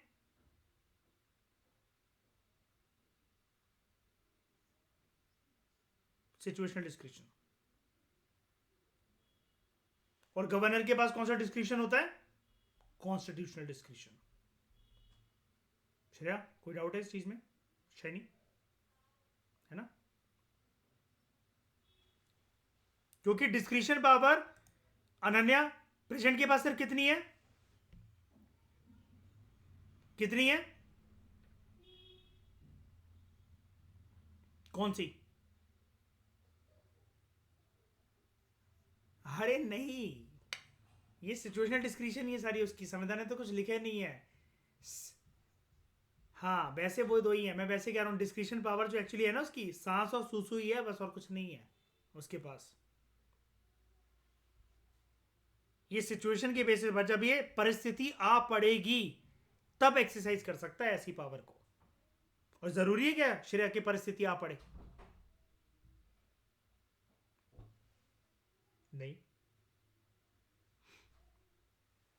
अनन्या, कुछ चीज सर के ऊपर से तो नहीं जा रही है? प्राची, सबको समझ में आ रहा है? ईशा ठकुराइन,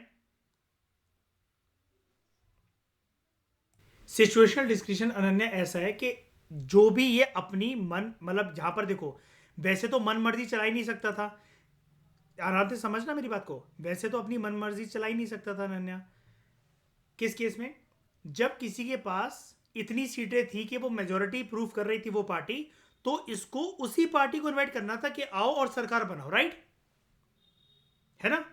लेकिन ये अपनी डिस्क्रिशन को, अपनी, और डिस्क्रिशन का मतलब मैंने अभी आपको क्या बताया, अपनी मनमर्जी। अपनी मनमर्जी तब चला पाया जब किसी भी पार्टी के पास मेजोरिटी नहीं थी। और मेजोरिटी हमारे वाले केस के अंदर कितने नंबर की चाहिए थी? 51। 51 किसी के पास था ही नहीं। तो इसने क्या देखा कि इनमें से सबसे ज्यादा किसके पास है, इसको बना दिया। या फिर इन दोनों का गठबंधन बन गया था। एक और एग्जांपल अभी हमने लिया था ना कि इन दोनों का गठबंधन बन गया और ये लोग खुद बोल रहे हैं कि हमारा गठबंधन बन गया, तो इसका गठबंधन बनाकर इनको इनवाइट कर दिया कि कम एंड फॉर्म द मिनिस्ट्री। तो ये सिचुएशन ही तो हुई ना। मतलब मैं एक नाम दे रहा हूं इस चीज को अनन्या, कि ये चीज एक परिस्थिति की बेसिस पर ही तो हो रही है, इसलिए सिचुएशनल डिस्क्रिशन है। क्योंकि जब ये ऐसी कोई परिस्थिति पैदा होगी कि लोकसभा के अंदर किसी भी पार्टी के पास मेजॉरिटी नंबर नहीं है सरकार बनाने को, तब प्रेसिडेंट उस केस में अपनी डिस्क्रिशन को एंजॉय करता है। लेकिन करता है या करती है, डिपेंडिंग ऑन द मेल है कि फीमेल है, लेकिन वो चीज होगी सिचुएशनल डिस्क्रिशन, बिकॉज वो परिस्थिति जब होगी सिर्फ तभी कर पाएगा। अगर यहां पर किसी एक पार्टी के पास 67 सीट्स हैं, मेरी बात ध्यान से सुनना ना, चाहिए कितनी है हमारे एग्जांपल में? 51 है, 67। अब यहां पर बोल सकता है किसी और पार्टी को let come and form the ministry, या फिर तुम गठबंधन बना लो, कोलिजन बना लो and come and form the ministry. आप बोल सकते हैं इस केस में? बताओ। 67 वाला तो 67 वाले को इसको बुलाना ही पड़ेगा ना कैसे भी करके, है ना? तो वो सिचुएशनल डिस्क्रिशन नहीं है, इस केस में अपनी अपनी नहीं चला सकता। लेकिन किसी के पास अगर 51 का नंबर आए ही नहीं है, तब किसी को भी बना सकता है ना, बुला सकता है ना। और शाइनी, ये वाली चीज भी आपको पता है ना श्रेया, कि ये जो जिसके पास अगर हमारे केस में 33 वाला ये जो नंबर दिख रहा है ना, हाईएस्ट नंबर, ये भी ऐसा लिखा जाता है शाइनी कि जर्नली ऐसे केस में जिसके पास हाईएस्ट नंबर होते हैं प्रेसिडेंट उसको इन्वाइट करता है, लेकिन बाध्य नहीं है प्रेसिडेंट इस चीज के लिए फिर उसके बाद कि उसी को इन्वाइट करेगा। वो किसी को भी कर सकता है फिर वो। श्रेया, 14 वाले को भी कर सकता है फिर वो इन्वाइट कर सकता है कि नहीं कर सकता शाइनी? उसकी मर्जी, फिर नंबर तो किसी को मिला ही नहीं है, नंबर किसी को मिला ही नहीं है।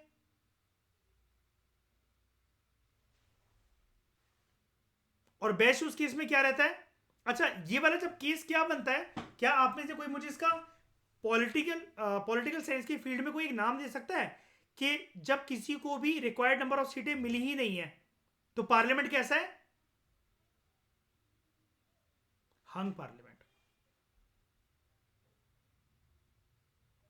इसको क्या कहते हैं अनन्या हम लोग, जब किसी को भी मेजोरिटी ऑफ सीटें मिली नहीं है? हंग का मतलब क्या है? लटका हुआ है parliament. Do you know about हंकर्ड?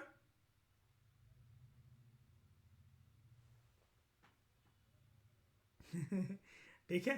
चापे बनाते हैं, पनीर जब बनाते हैं, है ना, तो उसमें हम दही जो है वो एक सूती कपड़े में बांध कर रात भर लटका कर छोड़ देते हैं कि उसका सारा पानी निचोड़ जाए, और वो मैरिनेशन एक अच्छे से हमारे पास तैयार हो जाए, मैरिनेशन करने के लिए चापों को, चिकन को, पनीर को, उस चीज़ के लिए।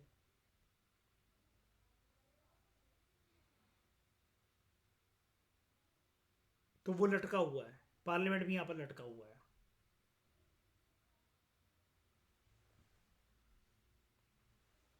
इतनी बात समझ में आई? अब ये दूसरा फीचर मैंने को पढ़ा है, मैं आराम आराम से इसलिए डिटेल में पढ़ा रहा हूँ ताकि आप पार्लियामेंट्री सिस्टम के सारे फीचर्स को जान सको, क्योंकि अगर मेंस में आ गया तो आप लिखने के लिए भी काबिल रहो, और प्रीलिम्स के अंदर आप आइडेंटिफाई तो कर ही लोगे। तो बताओ हमारे देश में ये सेकंड वाला रूल भी फॉलो होता है क्या? देखो, ये इंडिया स्पेसिफिक नहीं बोल रहा है, टॉपिक से भटकना मत। प्राची ये बोल रहा है मैं कि पार्लियामेंट्री गवर्नमेंट के ईशा ये वाले फीचर्स होते हैं हमारे देश में, ये मतलब होते हैं जनरली इंडिया में, फिर वो कह रहा है कि ये वाले फीचर्स देखने को मिलते हैं। तो बताओ नॉमिनल रियल एग्जीक्यूटिव मिलता है देखने को ये वाला फीचर? मेजोरिटी पार्टी रूल मिलता है बिल्कुल ऐसे ही जैसे प्रक्रिया यहां पर इसने बताया, बताई यहां पर प्रोसेस जैसे बताया, बिल्कुल ऐसी प्रोसेस से प्रेसिडेंट इनवाइट करता है या फिर अपना डिस्क्रिप्शन यूज करता है ना? तो प्रेसिडेंट के पास कोई कॉन्स्टिट्यूशनल डिस्क्रिप्शन है क्या अनन्या, कि एक संविधान ने लिख रखा हो कुछ ऐसा कॉन्स्टिट्यूशन ने? नहीं, सिचुएशनल है बस। ठीक है अनन्या, टफ तो नहीं लग रहा ना? पक्का? ठीक है। और कल आपको बैठ के अनन्या, प्राची और सबकी सभी लोगों को रिवीजन करनी है पूरे हफ्ते की जो भी मैंने पढ़ा है, ठीक है, जितना भी पढ़ा आपने मेरे से।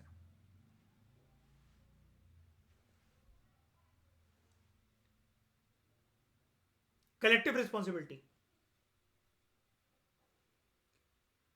कलेक्टिव रिस्पॉन्सिबिलिटी का मतलब ये होता है, एक लाइन यूज करना चाहूंगा मैं यहां पर। श्रेया क्या लाइन होती है वो Shaini? Ministers, very good, ministers swing and sing together. इतना समझ जाओ अनन्या, अगर एक प्रधानमंत्री के मंत्रिमंडल में किसी एक भी मंत्री, कोई भी मंत्री है, जरा कोई एक मंत्री बताना अनन्या, एक एग्जांपल के लिए कौन सा मंत्री लूं मैं? Defence minister, home minister, finance minister, agriculture minister, minister और जल शक्ति, कोई भी एक मंत्रालय बता दो मुझे जरा। फाइनेंस मिनिस्टर, फाइनेंस मिनिस्टर के खिलाफ अगर नो कॉन्फिडेंस मोशन अगर पास हो गया, उस केस में पूरी सरकार गिर जाएगी। इसलिए मैंने ये फ्रेज लिखा यहां पर, मिनिस्टर स्विंग, झूला झूलेंगे तो एक साथ, एंड सिंक, डूबेंगे तो एक साथ। अब इस केस में यूनियन फाइनेंस मिनिस्टर के खिलाफ नो कॉन्फिडेंस मोशन पास हुआ। कौन सा मोशन होता है वो? क्या नाम सीखा आज आपने ईशा? No confidence motion. वो पास हुआ तो पूरी सरकार गिर जाएगी कि नहीं गिर जाएगी श्रेया?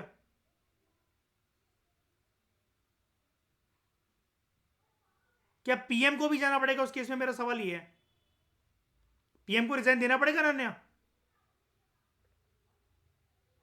बिल्कुल, क्योंकि प्रधानमंत्री प्रधान बाद में है, उससे पहले क्या है? एमपी, और मंत्री हैं बेसिकली।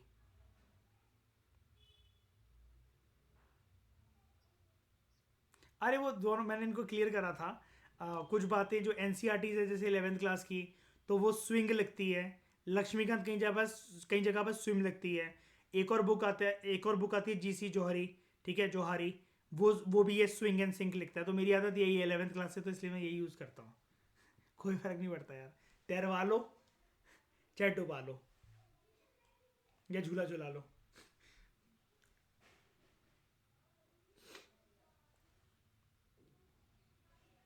तो this is the bedrock principle of parliamentary government. Bedrock principle क्यों? याद है कल मैंने आपको एक चीज पढ़ाई थी, किसकी किसके लिए अकाउंटेबिलिटी या रिस्पॉन्सिबिलिटी होती है? कौन किसका पार्ट है? पहले बताओ कौन किसका पार्ट है, कौन किससे निकला है? Very good. तो एग्जीक्यूटिव की रिस्पॉन्सिबिलिटी सबसे पहले किसके लिए है? लेजिस्लेचर के लिए। यानी कि बाकी के पार्लियामेंटेरियंस मंत्रियों से सवाल जवाब कर सकते हैं ना,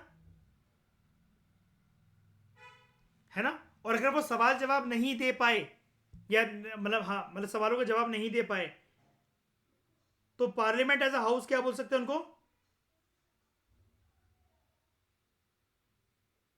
पार्लियामेंट क्या बोल सकता है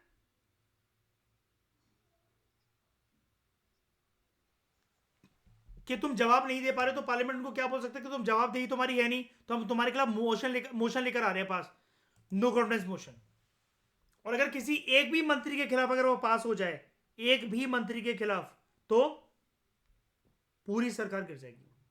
again my question Ananya Prachi, कि उस केस में ठाकुरायन बताओ क्या प्रधानमंत्री को इस्तीफा देना पड़ेगा अपना? और श्रेया, इसको मतलब कान कान को चाहे यहां से पकड़ो चाहे वहां से पकड़ लो, बात एक ही है। प्रधानमंत्री वैसे भी रूल यही कहता है शानी, जब इस्तीफा देते तो वैसे भी पूरा उनका मंत्रालय ये मंत्रिमंडल भंग हो जाता है।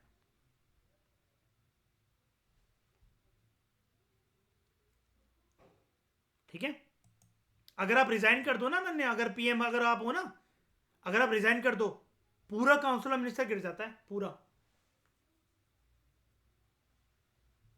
आपने सरकार गिरा दी। तो this is the bedrock principle of parliamentary government. The ministers are collectively responsible to the parliament. मतलब ये कैसे काम करते हैं ठकुराइन? झुंड में काम करते हैं, झुंड में जुड़े हुए एक दूसरे से, इन general and Lok Sabha in particular. यानी कि पार्लियामेंट के लिए है कलेक्टिव अकाउंटेबिलिटी, ये हम जनरल तरीके से कहते हैं, लेकिन पर्टिकुलरली लोकसभा के लिए है,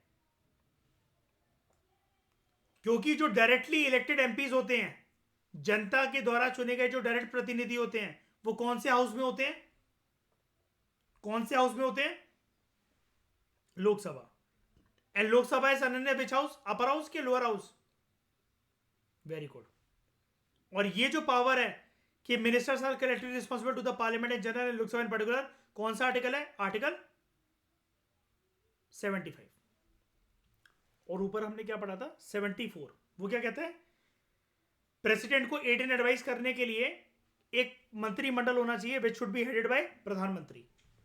तो they act as team and they generally swim and sing together. आप चाहो तो स्विंग लिख सकते हो, कुछ भी लिख सकते हो, आपकी मर्जी भाई, आप जो मर्जी करो, इससे कोई नंबर नहीं कटने वाले आपके। Principle of collective responsibility implies that Lok Sabha can remove the ministry, Council of Ministers headed by PM from the office by passing a vote of no confidence। और इसको हम लोग प्रॉपर तरीके से क्या बोलते हैं? Passing a vote of no confidence को हम लोग क्या बोलते हैं? No confidence, confidence motion. कि हमें तुम्हारे ऊपर कॉन्फिडेंस नहीं रहा, और प्रधानमंत्री और उसके पूरे मंत्रिमंडल को क्या देना पड़ता है? अपना इस्तीफा, यानी कि रेजिग्नेशन। कोई दिक्कत यहां तक अभी तक?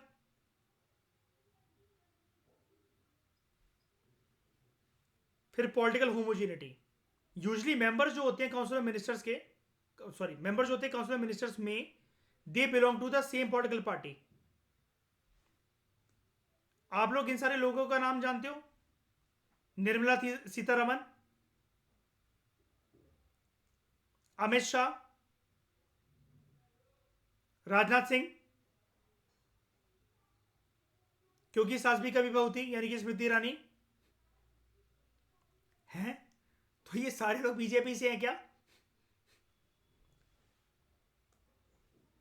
अच्छा, कौन नहीं है? सारे है ना? ठीक है। मोदी के मंत्रिमंडल में श्रेया, राहुल गांधी की कौन सी मिनिस्टर की पोस्ट है?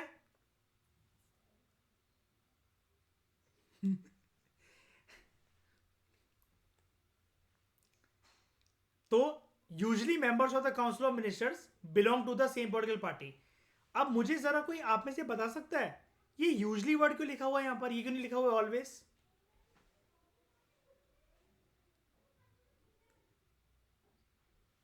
हाँ, एक तो कोलिजन में, कोलिजन गवर्नमेंट में याद है अभी अनन्या में एग्जांपल दे रहा था शैनी के साथ कि मेरे पास 40 नंबर हैं, उसके पास 20 हैं, दोनों के पास 51, एक मतलब सिंगल नहीं हो पा रहे थे। तो शाइनी बार्गेनिंग करेगी मेरे साथ कि नहीं करेगी कि अगर आप 10 मंत्री बनवाने जा रहे हो तो 4 मेरे भी मंत्री बनवाने पड़ेंगे आपको, अदरवाइज मैं अपना सपोर्ट खींच लूंगी।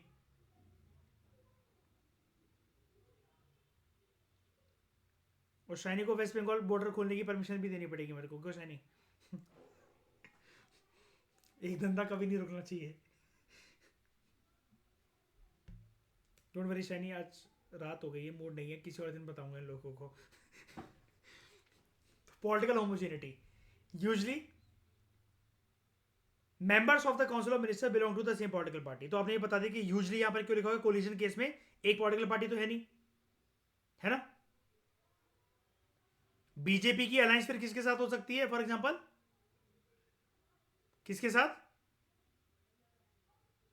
नहीं यार, कांग्रेस के साथ कहां होगी? आम आदमी पार्टी मान लो, किसी के साथ भी हो जाएगी, कांग्रेस के साथ तो नहीं होगी। तो usually members of the council of party belong to the same political party. एक और केस बस मुझे बता दो, कोलिजन अगर ना हो तो मेंबर सेम पॉलिटिकल पार्टी से ना हो। मैं कह रहा हूं कोलिजन, कोलिजन का सिनेरियो नहीं है, लेकिन मेंबर सेम पॉलिटिकल पार्टी से नहीं है।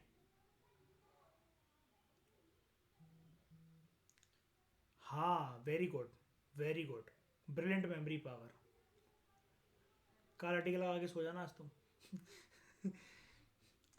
बात ऐसी है यार, मैं राष्ट्रपति को जो मंत्रिमंडल अपना बनाने के लिए कह रहा हूं तो वो मेरी चॉइस है ना अनन्या, है ना। मैं अपने गुडविल के लिए श्रेया किसी ऑपोजिशन मेंबर को नहीं बुला सकता कि आओ and come and join the ministry. Modi ji Rahul Gandhi को इनवाइट नहीं कर सकते डिफेंस मिनिस्टर बनने के लिए? बताओ शाइनी, बनवा सकते हैं प्रेसिडेंट से बोल करके? नहीं। और शुरुआती दौर में याद है श्रेया, नेहरू के कैबिनेट में बी आर अंबेडकर और ऑपोजिशन लीडर्स को इनवाइट करते थे नेहरू जी कि कम एंड ज्वाइन द मिनिस्ट्री, हमें जरूरत है तुम्हारी।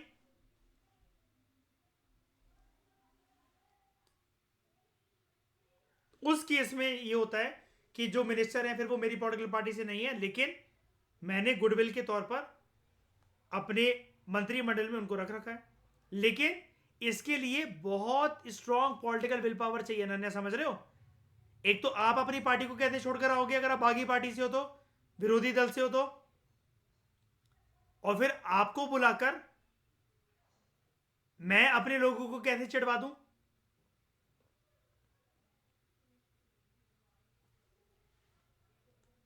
ठीक है, ये चीज हो जाती है।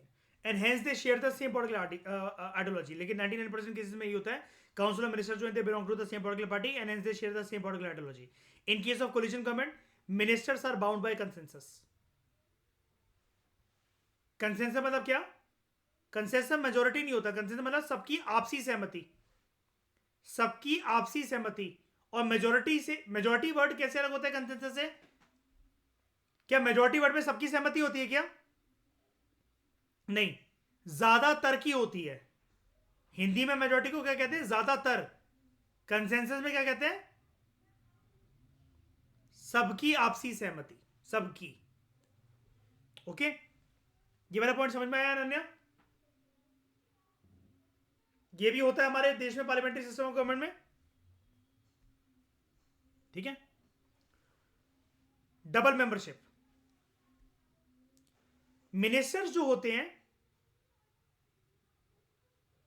श्रेया, वैसे ये टर्म हमें यूज नहीं करनी है कहीं पर भी, डबल मेंबरशिप, है ना। बर्बाद हो सकते हैं हम, ये सिर्फ पार्लियामेंट्री सिस्टम को समझने के लिए ठीक है, क्योंकि इस चीज के ऊपर क्या हो जाता है, पार्लियामेंट में डिस्क्वालिफिकेशन हो जाती है एमपीस की, है ना शैनी, पता है ना ये वाली चीज। डबल मेंबरशिप का वैसे ये मतलब होता है कि, वैसे जो टेक्निकल टर्म्स में मतलब होता है कि आप लोकसभा, अच्छा अनन्या, आप लोकसभा और राज्यसभा के सेम टाइम पर एमपी रह सकते हो? सेम टाइम पर नहीं। आप विधानसभा और लोकसभा के एमपी और एमएलए एक टाइम पर रह सकते हो। आप हरियाणा में विधानसभा के एमएलए भी हो और लोकसभा में एमपी भी हो, या राज्यसभा में एमपी हो, ऐसा हो सकता है?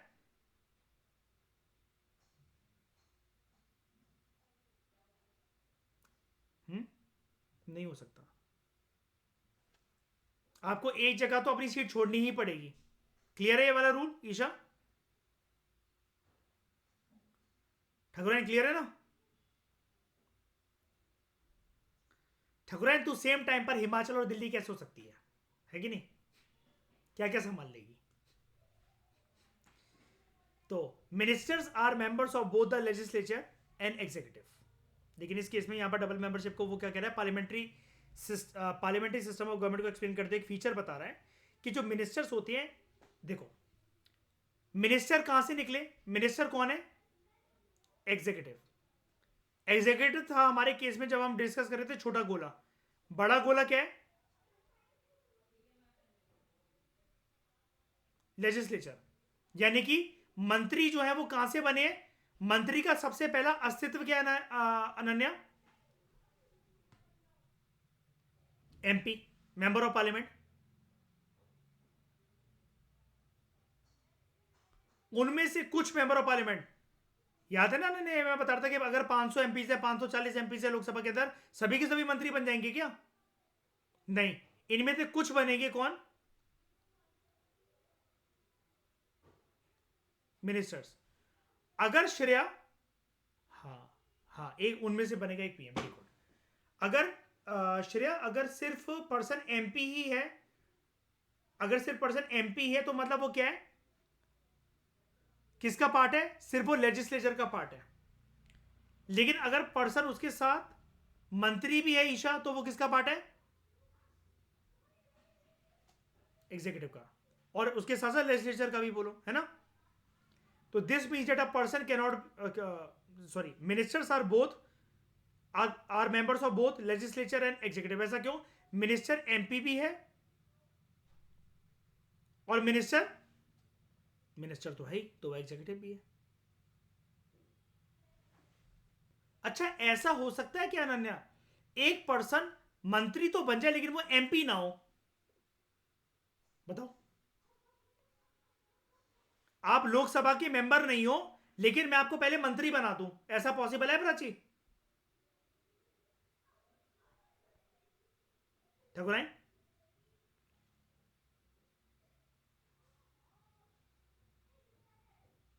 पॉसिबल है। लेकिन पता है कब तक के लिए पॉसिबल है? देखो, मान लो कि मोदी जी को आपके अंदर टैलेंट दिखा रहा है, ठीक है? उन्होंने आपको कहा आप आओ और मंत्री बन जाओ, ठीक है? मंत्री बन जाओ।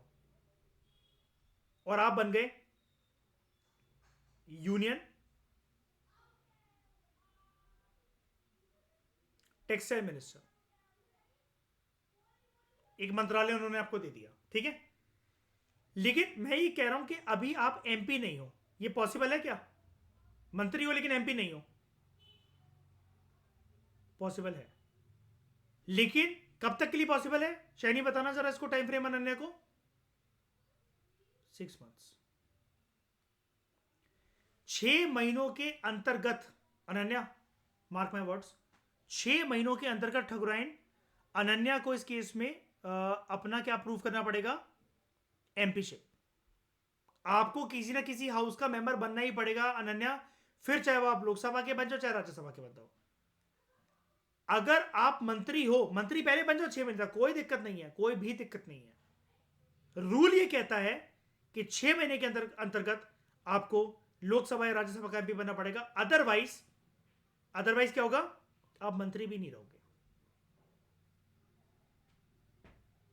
और ऐसा हो सकता है क्या एक पर्सन एमपी और वो मंत्री ना हो?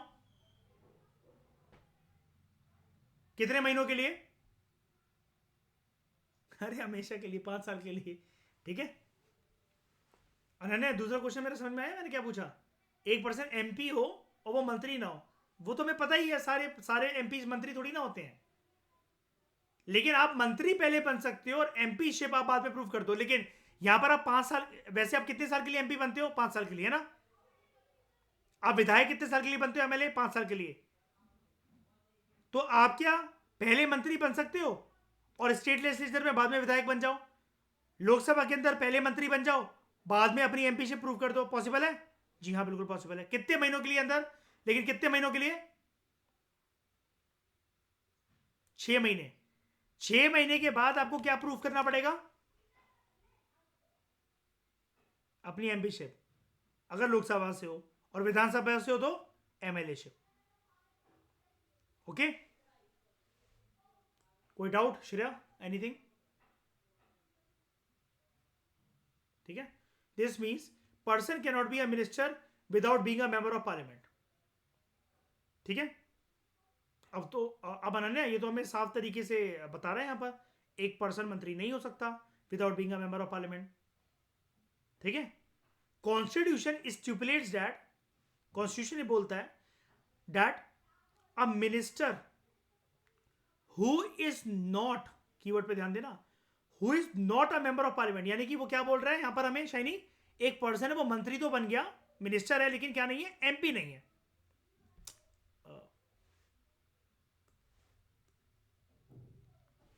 एक पर्सन मिनिस्टर है लेकिन वो एमपी नहीं है, ऐसा पॉसिबल है अनन्या? ऐसा पॉसिबल है? अब तो बता दो। जी हां पॉसिबल है। कितने टाइम पीरियड के लिए?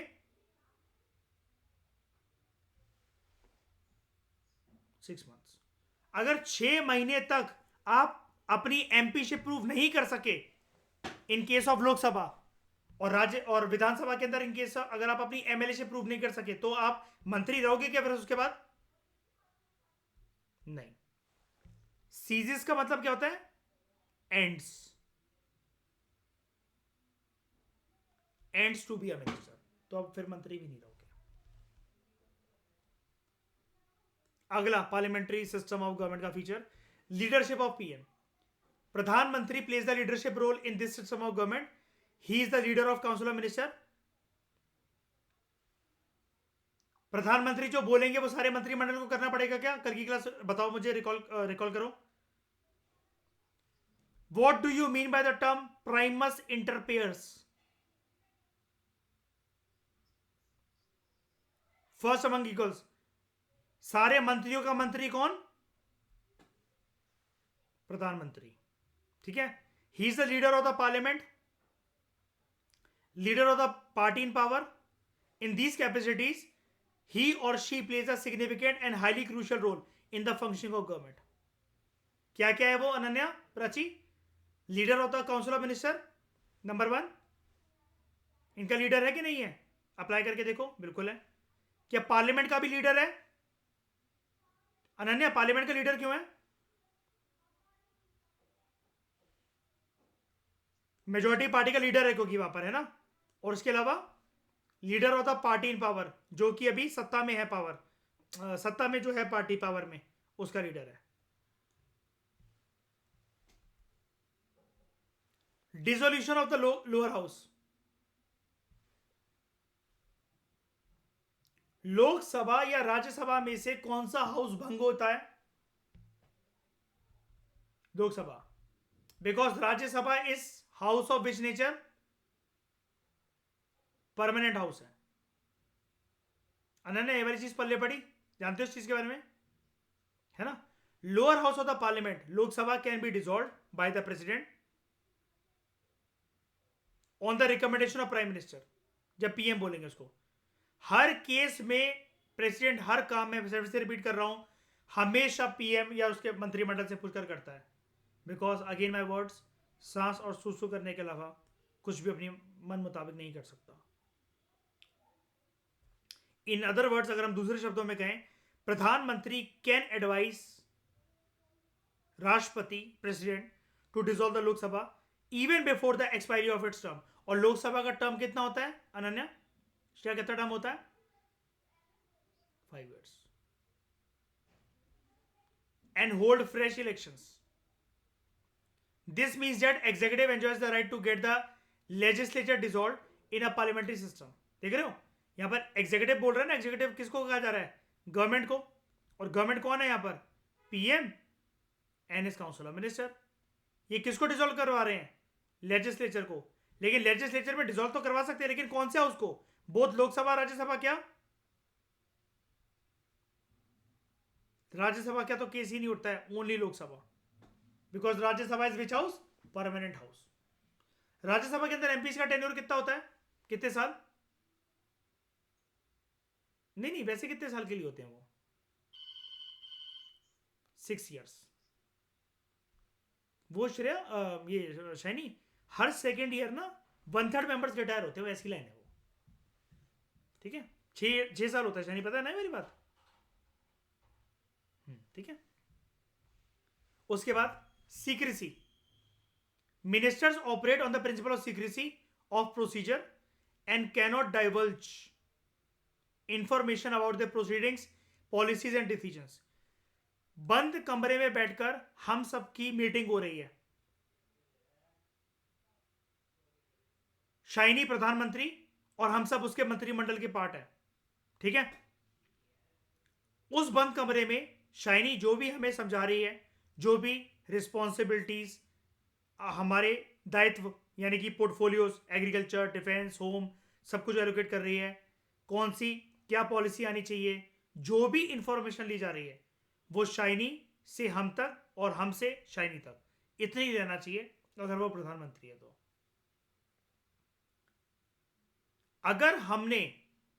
अगर शाइनी को पता लगा कि हमने इंफॉर्मेशन को बाहर भेजा है तो शाइनी और हमारे बीच में क्या क्रिएट होगा? Difference of opinion. और इस केस में शाइनी भी का प्रधानमंत्री हम सारे मंत्रिमंडल को क्या बोल सकती है? क्या बोल सकती है? पहले तो प्यार से क्या बोलेगी? रिजाइन कर दो। लेकिन शाइनी में बोला मैं तो नहीं कर रहा। फिर आप किसको बोलोगे? प्रेसिडेंट। अरे आस्तीन की साहब, मैं तेरे को इतनी इज्जत दे रहा हूं तो प्रेसिडेंट को बोलेगी? प्रेसिडेंट को बोल सकती है शाइनी उस केस में, लात मार के बाहर निकाल दो उसको, डिसमिस कर दो। क्या ये क्या बोला जाता है? डिसमिस ही बोला जाता है ना शिरा? क्या होता है ना? हाँ, डिसमिस कर दो, डिसमिस कर दो, है ना? तो डिसमिस कर दो। तो मुझे एक बात बताना अनन्या, प्रोसीजर क्या होता है अगर प्रधानमंत्री अपने मंत्रिमंडल में से किसी एक मंत्री को लात मार के बाहर निकालना चाह रहे हैं तो क्या क्या प्रोसीजर होता है? सबसे पहले तो केस क्या बनेगा? There should be difference of opinion, आपके और उसके बीच में क्लैश चल रहा है। ठीक है, तो क्या करेंगे प्रधानमंत्री? नहीं नहीं, पहले तो आपको प्यार से बोलेंगे क्या? रिजाइन कर दो। और आप क्या बोलोगे? अभी चलना है। फिर उस केस में प्रधानमंत्री, हाँ प्रेसिडेंट को बोलेंगे, या प्रधानमंत्री आपके बाल पकड़े घुमाने लगेगी आपके?